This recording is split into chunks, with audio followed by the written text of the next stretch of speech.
FPCCI نے budget تقریر پر رد عمل دیتے ہوئے کہا کہ انڈسٹری کو کوئی ریلیف نہیں دیا گیا۔ کراچی چیمبر کے صدر کہتے ہیں بجٹ عوام دوست نہیں لگتا۔ کراچی بیورو کی رپورٹ دیکھیے۔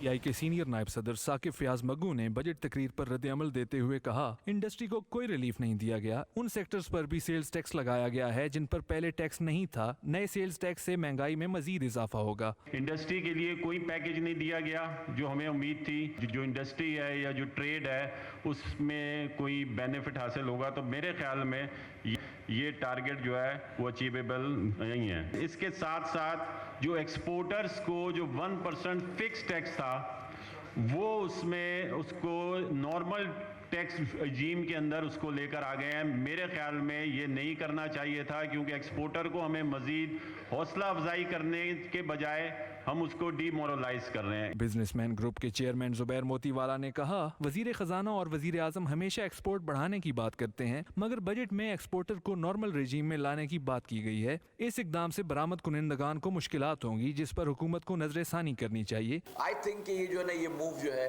کہ ایکسپورٹر کو اپنے نارمل رجیم میں لانا، یہ کوئی میں نہیں سمجھتا کہ it is in the favour of the exports. اس سے پرابلمس ایکسپورٹرس کو ہوں گے۔ میرا خیال ہے کہ یہ جو ہے نا موو جو ہے نا اس کو میں سمجھتا ہوں کہ گورنمنٹ کو نظر ثانی کرنی چاہیے اس کے اوپر۔ کراچی چیمبر آف کامرس کے صدر افتخار احمد شیخ نے کہا بجٹ ڈھکا چھپا ہے، حالیہ بجٹ نہ تاجر دوست ہے اور نہ ہی عوام دوست، بہت سی چیزیں اب تک واضح نہیں ہیں، نئے ٹیکسز لگائے گئے، اس کا بوجھ ہم سب پر پڑے گا۔ انہوں نے جو بجٹ پیش کیا ہے اس کے اندر کافی چیزیں جو ہے نا وہ کھل کے نہیں بتائی گئی، جب بہت ساری چیزیں ایسی ہیں جو ہمیں تشویش ہے کہ یہ 3500 ارب کا جو پلس ہے، یہ 40% کا پلس آتا ہے، تو یہ کہاں کون سے سیکٹرز میں اس کا ٹیکس کا امپیکٹ آئے گا اور کتنی مہنگائی کی طرف جائے گا۔ تاجر برادری نے بجٹ کو انتہائی مایوس کن بجٹ قرار دیا۔ اس بجٹ نے صنعت کاروں کو پریشانی میں مبتلا کر دیا ہے۔ اس صورتحال میں سندوں کا جاری رکھنا مشکل ہوگا۔ Junaid Khan, public news, Karachi.